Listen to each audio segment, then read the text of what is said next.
Salam alaikum les filles, bienvenue sur ma chaîne et on se retrouve aujourd'hui pour une vidéo un peu particulière. Ce n'est pas vraiment une interview, ni une vidéo pour donner des conseils, c'est plutôt un rappel pour les sœurs et un moyen de m'exprimer un petit peu aussi sur la conversation que j'ai eue avec une sœur et qui m'a vraiment perturbée et qui m'a fait me poser vraiment beaucoup de questions. Depuis que j'ai commencé cette chaîne YouTube, j'ai reçu pas mal de messages, de propositions d'interviews, de témoignages, etc. Et je n'ai pas souhaité répondre positivement à tous. Je sélectionne bien sûr ceux qui seront bénéfiques pour la communauté, ceux qui m'intéressent et ceux qui correspondent bien sûr à mon contenu et ma personnalité. Et donc récemment, une sœur m'a contactée via TikTok afin de l'interviewer. Son premier message était assez long, elle m'expliquait une situation un peu farfelue. Elle me disait que son mari était très dur avec elle, qu'il ne respectait pas ses droits, qu'il était injuste, etc. Au départ, j'ai pas répondu à son message, comme à de nombreux autres. L'histoire me semblait compliquée et de toute façon, je fais des interviews sur l'Hijra ou des sujets en lien avec notre religion. Le but est qu'on s'améliore, nous, en tant que femmes, et pour partager et encourager les sœurs à toujours chercher la science. Donc ça correspondait pas du tout à mon contenu, et je ne me voyais pas du tout parler de cette histoire. Je me voyais pas exposer ça au grand public, ça regarde personne, c'est vraiment des choses qui sont propres à leur couple.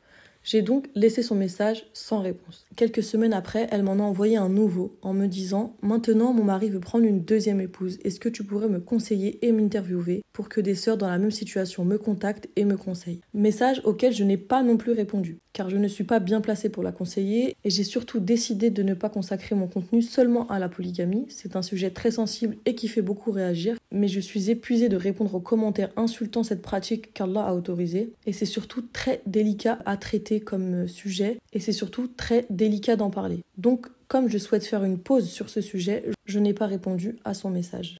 Et sur TikTok, avant d'accepter l'invitation par message d'une personne, elle peut nous envoyer 3 messages. Après ces 3 messages, elle est restreinte tant que moi je n'ai pas accepté sa demande par message. Elle ne peut pas m'en envoyer plus que ça. Elle m'a donc envoyé un 3e et dernier message en me disant « S'il te plaît ma sœur, réponds-moi, j'ai vraiment besoin de discuter. » Et là, j'ai pas pu me retenir, j'avais pitié, donc je me suis vraiment dit la pauvre en fait. Donc j'ai accepté sa demande et j'ai accepté de discuter avec elle, sans l'interviewer, avec seulement l'intention de l'apaiser et de l'écouter tout simplement. Elle me raconte son histoire et au fil du récit, je comprends qu'il n'a jamais été question de polygamie ni d'injustice dans son couple. Tout ce qu'elle me raconte, c'est que son mari lui demande d'arrêter des choses, de s'améliorer sur d'autres. Finalement, de ce que j'en ai compris, c'est qu'il lui ordonne le bien et lui interdit le blâmable. Tout ce qu'elle me décrivait, subhanallah, je me disais à chaque fois « Mais il a raison, mais c'est la moindre des choses, mais c'est logique en fait. » Et à côté de ça, je faisais que de lui répondre « Ah bon ? Ah oui, c'est vrai. » Subhanallah, je pouvais même pas compatir et la rassurer, je trouvais pas comment lui dire que j'étais pas d'accord avec elle. La discussion continuait d'avancer et à un moment, elle m'a dit « Il ne me laisse même pas mettre de la musique pendant que je fais le ménage. C'est trop, tu te rends compte ? J'ai même quitté mon travail pour lui. Il supportait pas que je sois seule dans un bureau avec mon collègue juste parce que c'est un homme. »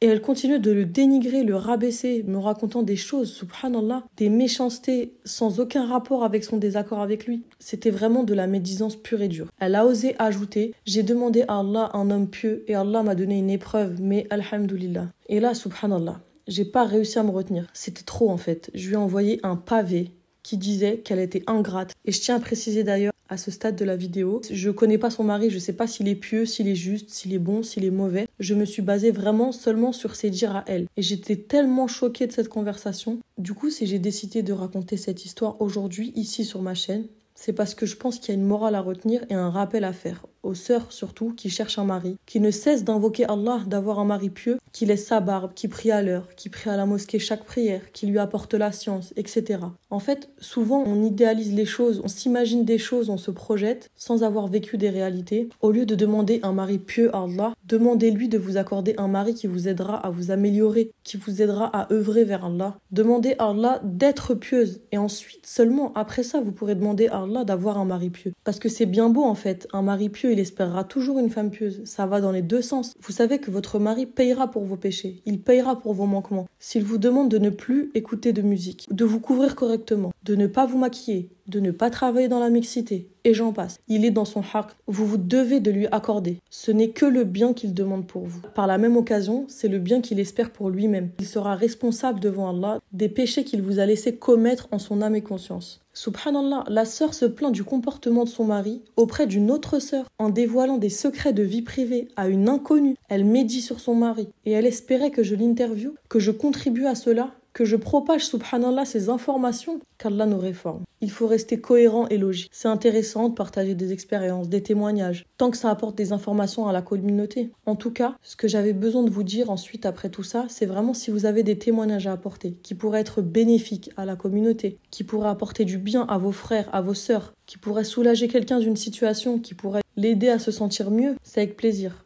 Je vous laisse mon adresse mail dans ma bio comme d'habitude. Mais par contre, si c'est pour médire, calomnier, faire des potins, veuillez passer votre chemin. Il y a des chaînes YouTube, des comptes sur TikTok, Instagram, etc. de personnes qui accepteraient de vous interviewer pour seulement faire ça. Je citerai pas de nom, il y en a plein. J'en ai déjà 3 en tête là en quelques secondes qui me viennent, qui sont des chaînes et des canaux très connus d'ailleurs, comparé à ma chaîne qui est vraiment toute petite et ça me convient très bien. Mais en tout cas, il y a d'autres lieux pour ça. Il y a d'autres moyens d'écoute. Et il y a d'autres moyens de vous faire entendre si c'est ça que vous cherchez. Ce que moi je cherche ici, c'est pas ça du tout. Donc s'il vous plaît, respectez un petit peu mon temps. Et vraiment, vous vous rendez pas compte à quel point ça prend du temps de récolter des informations, de mettre en place les questions, de mettre au point l'interview, de faire le montage, de le publier, de faire les miniatures. C'est du travail et c'est ce que j'aime faire et c'est moi qui l'ai choisi. Mais respectez mon temps, s'il vous plaît. Respectez-moi, en fait. Et il y a autre chose que je voulais placer en fin de cette vidéo et ensuite ce sera tout. Les sœurs qui viennent me demander de les interviewer, qui me lâchent pas en message pour que je les interviewe. Quand je le fais et que je fais le montage, ça dure 3 heures. Pour après me dire, en fait, laisse tomber, je veux pas que tu publies ça, c'est mort. J'ai changé d'avis, je suis désolée, machin. En fait, c'est un manque de respect pour mon temps et pour moi-même, en fait. Donc, s'il vous plaît, réfléchissez à 2 fois. Et sur ce, qu'Allah nous guide et nous préserve. Amin. Salam alaikum mes sœurs, à bientôt. N'oubliez pas de vous abonner, ça me donnera de la force.